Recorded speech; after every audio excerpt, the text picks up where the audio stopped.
Good evening, everyone. Welcome back to the Bullpen Podcast. I am your host, Adam Kunos. We are back. We had been off for, 2 weeks now? The last broadcast we did was, I believe, at the end of February. We did a Disney cruise for a week for my wife's birthday and one of our friends' birthdays. They both had birthdays at the start of March, so we celebrated birthday aboard the Disney Fantasy.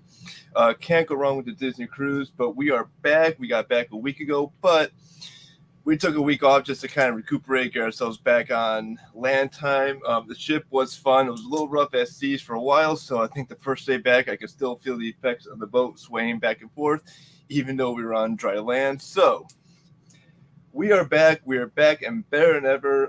You can follow the show on Twitter at the Bullpen Pod. You can also follow me on Twitter at Kunos19. Head on over to our YouTube page, the Bullpen Podcast. Click and like and subscribe for our show. We'll do shows every Sunday evening, and we'll also have some more baseball content as the season progresses.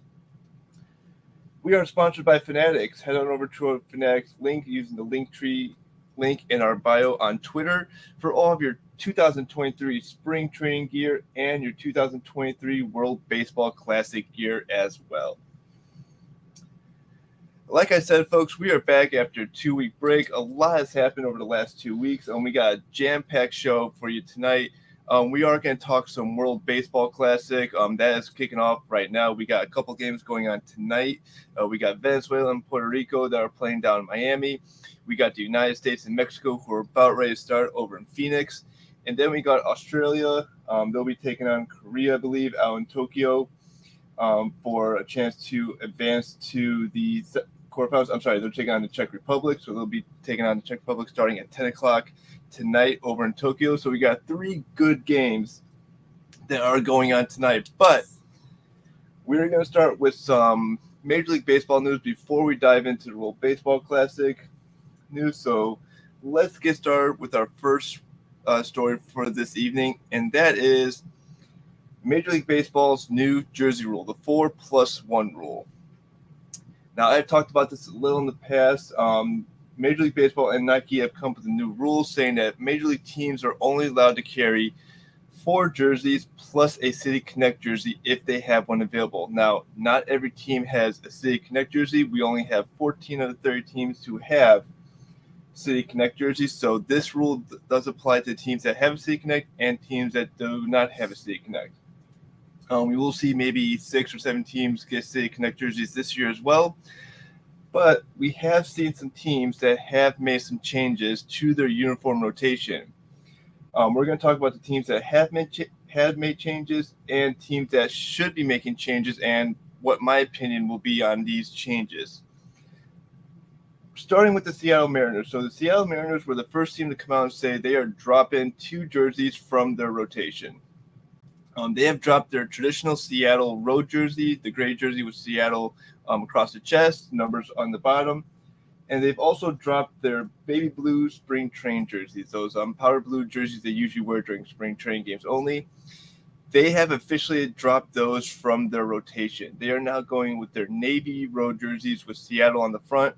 A little different font than what you see on the traditional jerseys they wear. But they'll promptly wear navy jerseys on the road. And they'll have their Northwest green jerseys as an alternate in case the home team does decide to wear a blue jersey. They will switch to their Northwest green jerseys as well on the road. Now, the Tampa Bay Rays also came out and followed suit with the Seattle Mariners. They have dropped their road jersey as well that say Rays on the front, Ray patch on the left sleeve. They are going to their navy jerseys as well. So they are going to navy jerseys on the road as well. Again, Rays across the chest, Ray patch on the sleeve. But the one thing that's exciting about what the Rays is, they are promoting their 98 throwback jerseys, the jersey they brought back for their 20th anniversary, the nice granite Devil Ray jersey across the front. They have promoted that to their home alternate jersey. So they'll be wearing that jersey at least 14 times this season at home. So it's exciting to see them bringing back those jerseys and making them a mainstay of their jersey rotation. And now the last team that has made a change is the Arizona Diamondbacks.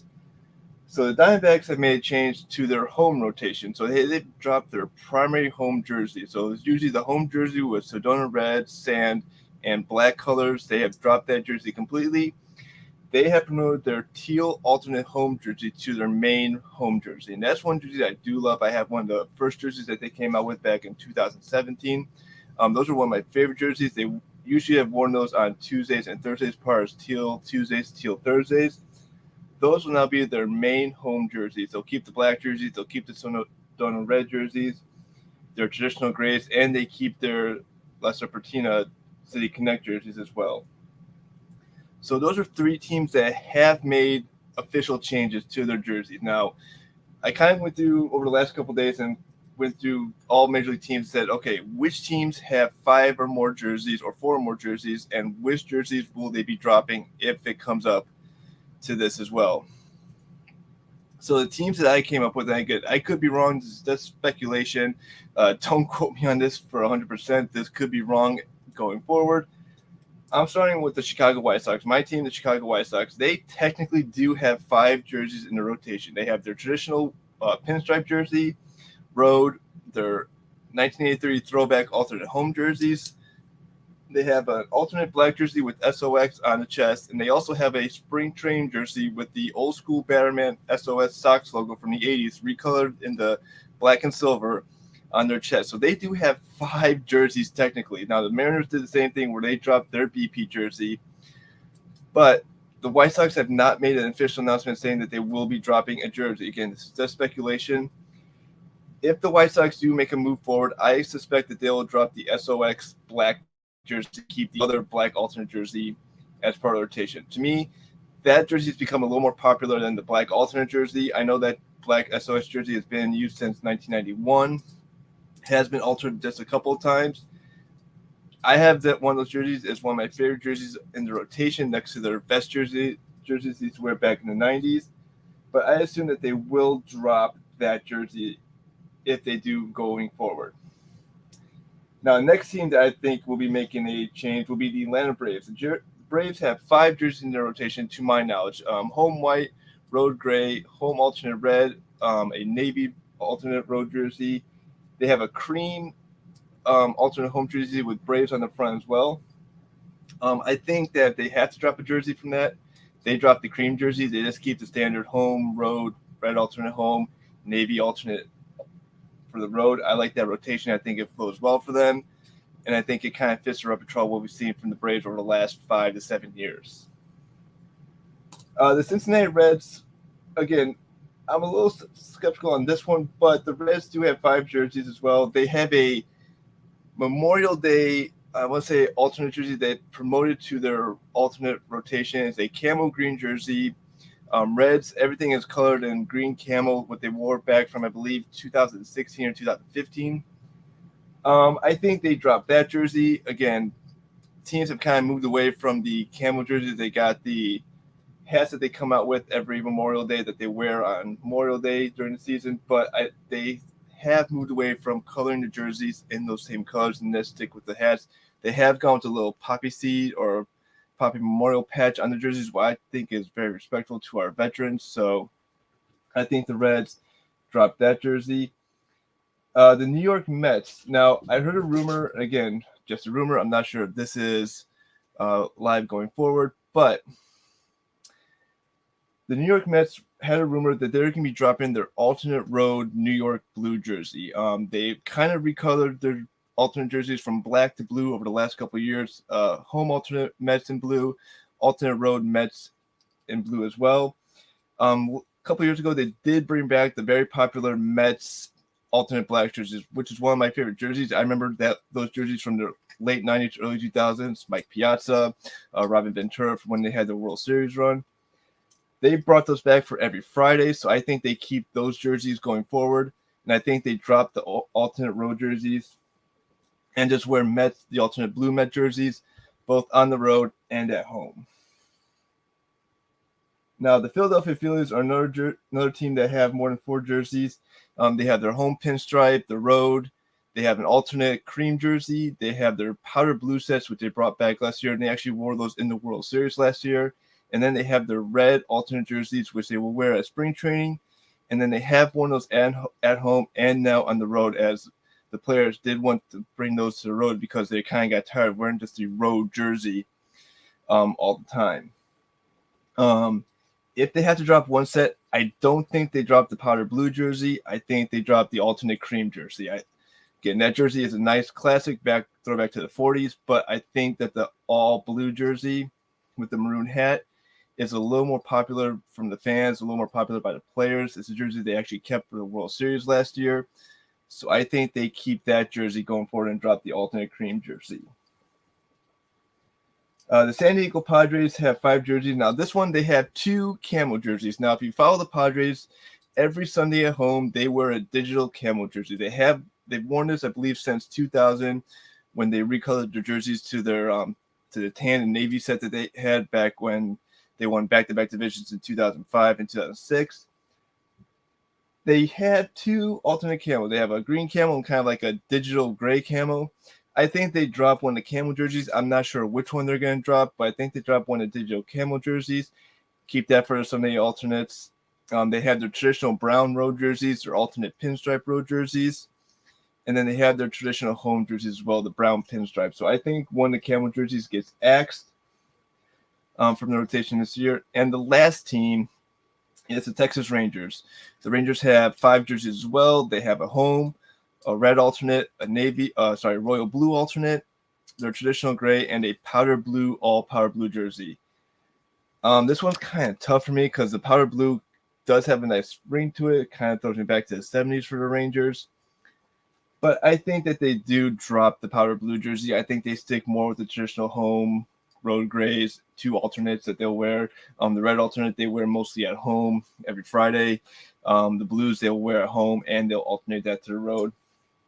So I think those are going to be your jersey swaps or drops that they're going to make this upcoming season. Again, nothing official from these teams. We've only seen 3 teams coming forward saying that they have made changes to their jersey rotation.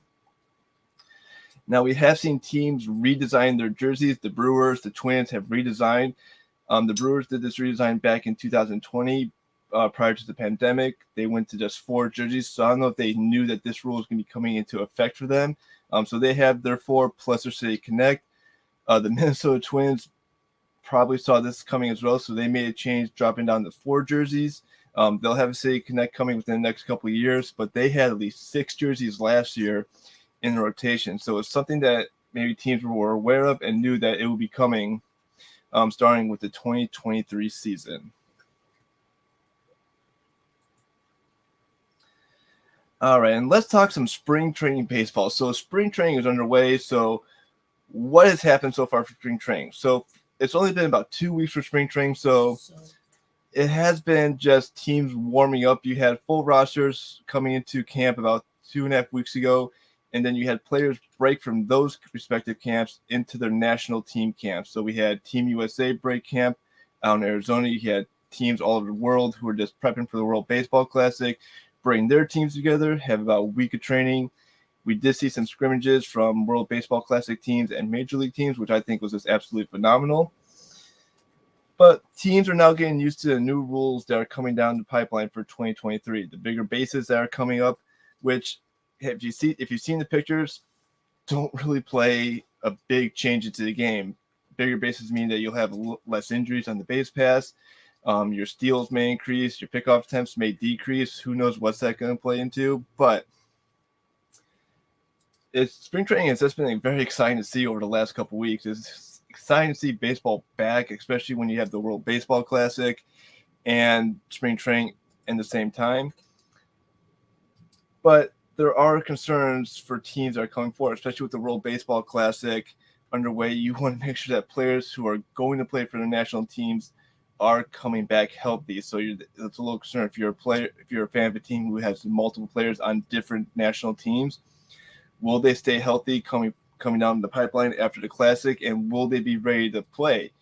Now, they're playing competitive international games right now, so they are getting real at-bats, real pitches, real fielding experience, so they're getting in-game experience.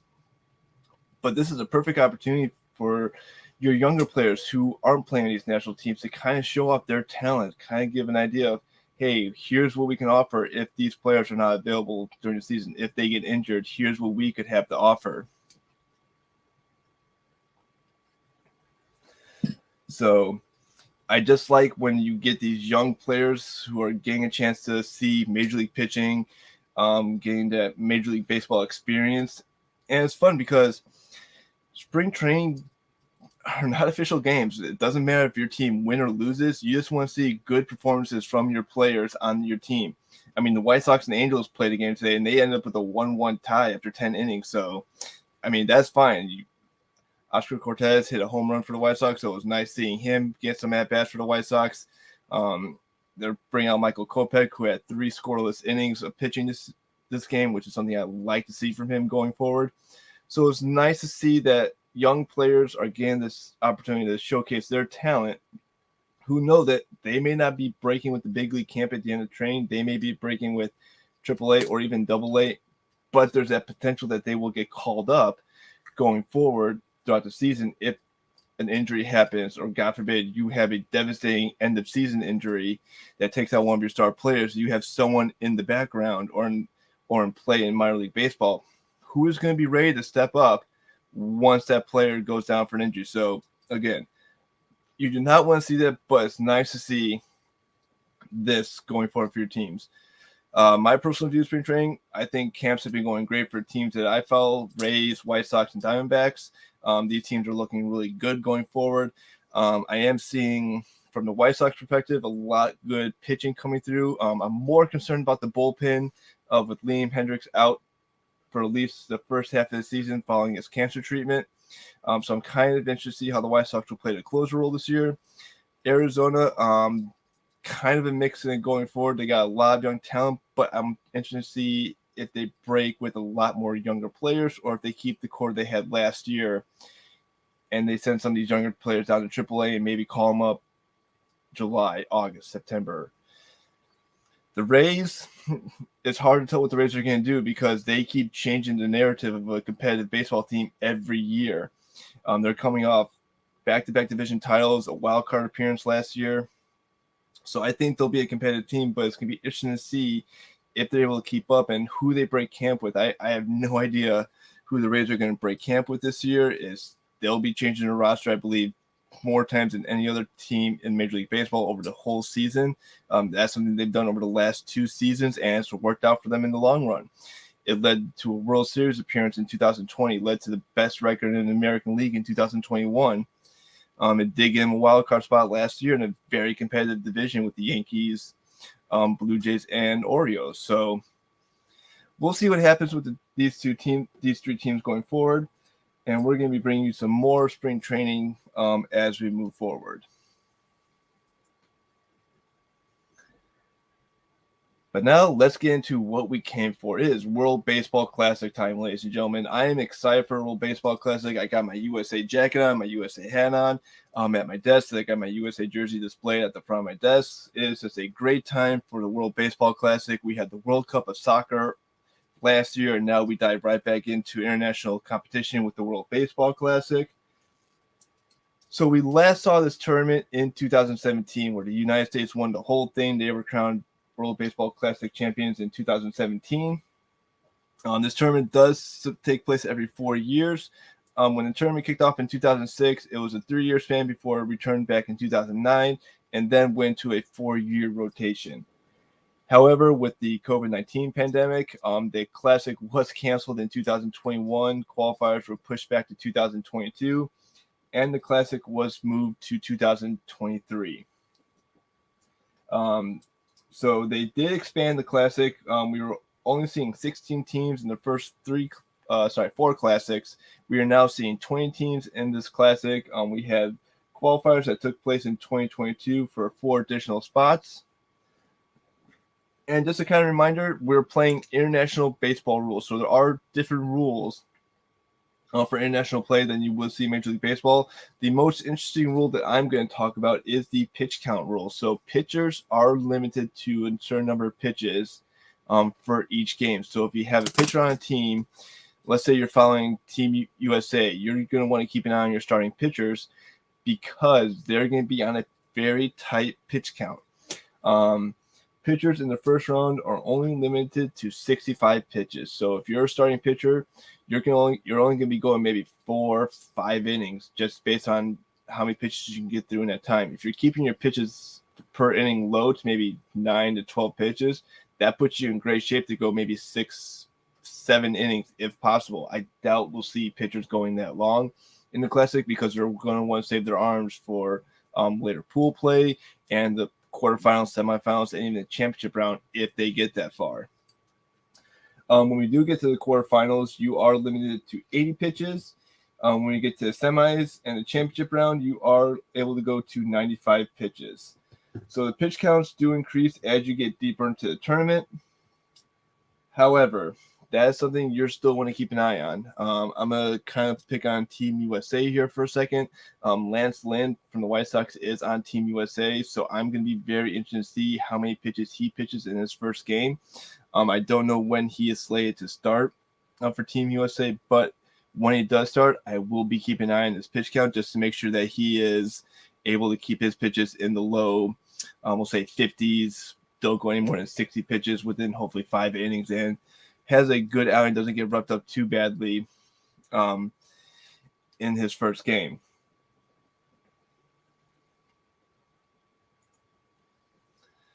So let's move into pool play. So we're going to start with Pool A, which took place in Taichung.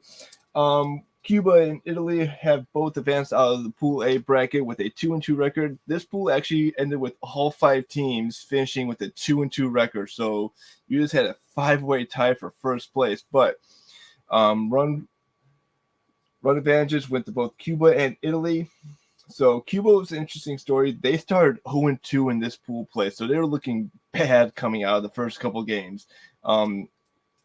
I mean, this team, if you look at Cuba, they have great players in this team. Johan Moncada, Luis Robert Jr. from the White Sox are 2 great players, and they had slow starts to this tournament play, but they have recently started to heat up, and Cuba was able to knock out 2 consecutive wins and pool play 2-2.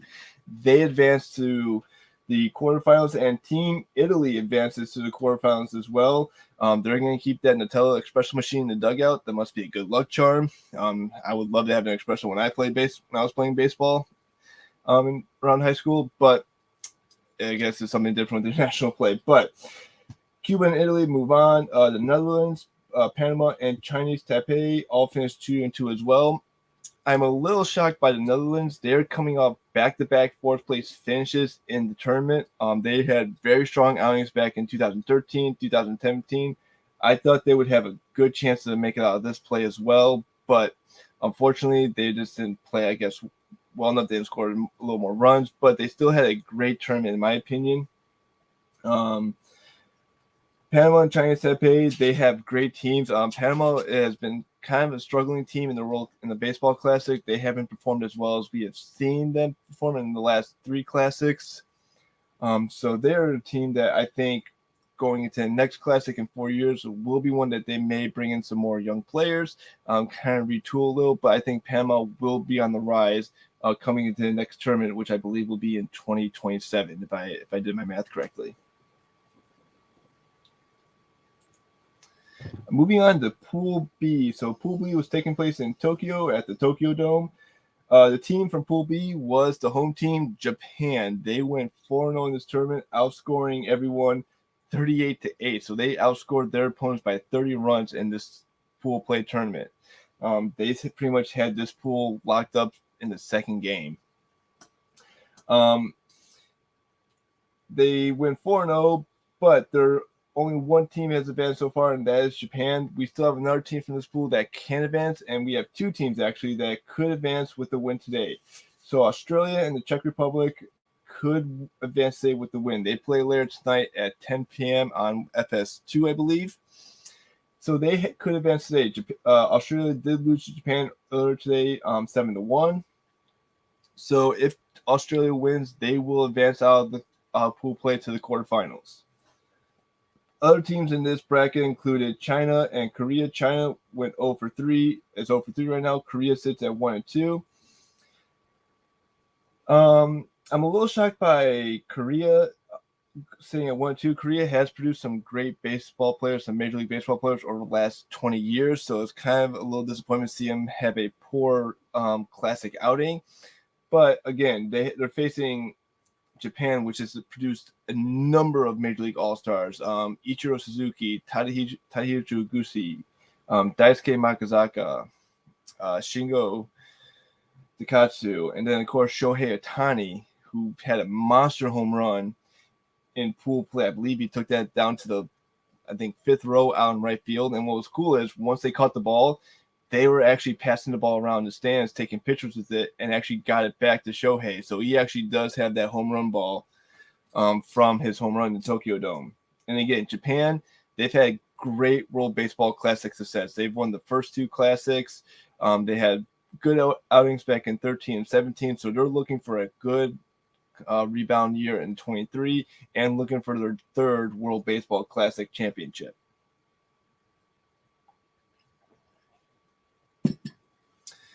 Moving on to Pool C. So Pool C out in Phoenix, Arizona, just kicked off yesterday. Both Colombia and the United States kicked off with wins. Colombia beat Mexico 5-4, while the United States beat Great Britain 6-2. Earlier today, we had Canada and Great Britain.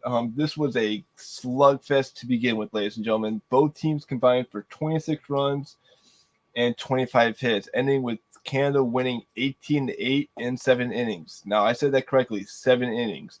International baseball, the run rule does kick in. So unlike Major League Baseball, where you can win by 20, 30 runs and pretty much have a first baseman pitching if you run out of pitchers in the bullpen, you do have a run rule limit. So if a team's up by 10 after 7 innings, that game is over.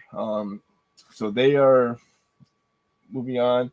Great Britain drops to 0-2, but 0-2 doesn't mean anything. We've seen Cuba start 0-2. They bounce back to win their last 2 games and advance to the quarterfinals.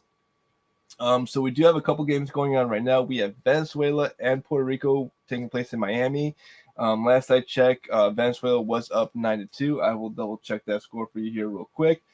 And then, of course, we have the United States taking on Mexico down in Phoenix.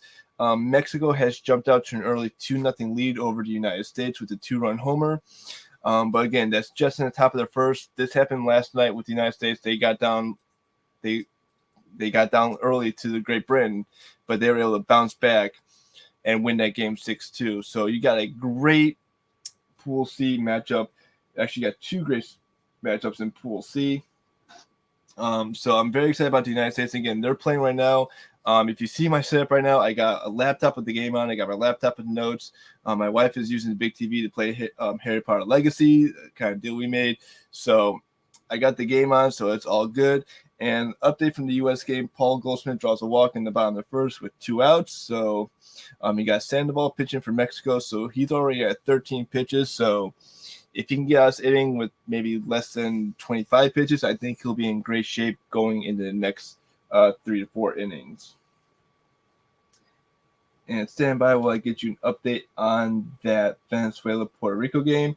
Puerto Rico has actually made this a game. It's in the top of the ninth. Venezuela is up 9-6. So Puerto Rico has bounced back, has fought back in this game to make it a 3-run deficit. So we'll see if they'll be able to come back, make a comeback in this game.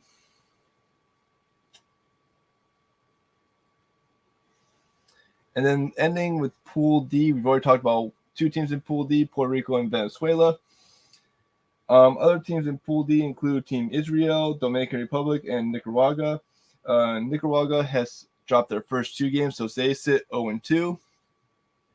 Israel won their first game. They had a great outing in the Classic to start off with. They sit 1-0. Puerto Rico and Venezuela both have victories as well. Dominican Republic, they won the Classic back in 2013. They dropped their first game, so they sit 0-1. Again, none of these pools are bad pools. You don't have a single bad team in any of these brackets going forward. I mean, these are stacked all-star teams, stacked with great international players. You got great managers on each bench. So I think going forward to this Classic, this is going to be a Classic to remember.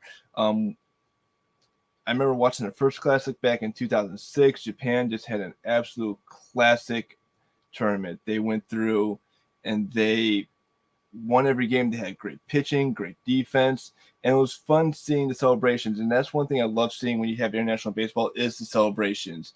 Earlier today, Great Britain, they had someone hit a home run. As they're coming back to the dugout, they got knighted coming back into the dugout. They brought out a purple robe, a crown, and someone knighted them as they were going back in the dugout. So you have great celebrations. The fan atmosphere in these games are just phenomenal. I mean, if you think about how soccer has great international fans, baseball has just as good fans as well. They have such great international passion going through. You see teams bringing out all sorts of nationalities. You have just so much passion. You see flags waving in the stands. You see cheering throughout the entire stadium. And you're getting these great, great games that people are going to be talking about for the next 5 years. So, again, the Classic is just kicking off. Coming up tomorrow on the 13th, your list of games include Korea and China at 6 a.m., Dominican Republic and Nicaragua at noon. Colombia plays Great Britain at 3 o'clock. Israel and Puerto Rico at 7 p.m. And then it ends with Canada and the United States at 10 p.m. So pool play runs all the way through the 14th, and then we kick into the quarterfinals of the World Baseball Classic. And just an update, the United States does trend 1 on second to end the first inning, so they are still down to Mexico 2-0 at the end of the first. But again, still early in the game, I think the United States can bounce back and salvage a victory from this game. You want to try to get at least 2 to 3 wins in your pool. That guarantees you a qualifier into the quarterfinals. All right, ladies and gentlemen, we have come to the end of the show. Thank you very much for tuning in. Thank you very much for those who have subscribed and listened to the podcast on a daily basis. We will be bringing you some more international updates from the World Baseball Classic, so stay tuned to the Twitter page for the podcast. We'll bring you all the World Baseball Classic updates. We'll bring you some spring training updates as we get closer and closer to spring training ending. It's hard to believe, but opening day is less than 20 days away. We are less than 20 days away, ladies and gentlemen, from opening day of baseball. I am ecstatic to see opening day start. I'm a little nervous because the White Sox do open up in Houston against the defending champions, Houston Astros. So you know that's going to be a big night for the Astros. There's going to be a banner raising ceremony. They're going to be celebrating their 2022 World Series championship. It's also going to be kind of bittersweet for me seeing Jose Abreu in an Astros uniform facing off against the White Sox. But that is the business of baseball. That is something that we just kind of have to move forward to. But I am ecstatic for this season to start. I'm excited for what's going to be coming down the pipeline for baseball. And I hope you folks that are listening to this podcast are excited as well. Again, thank you very much for tuning in. Thank you very much for subscribing and listening to the podcast. We'll be live next Sunday again at 10 p.m., catching up on all World Baseball Classic action and Major League Baseball action. But until then, have a good night, everyone.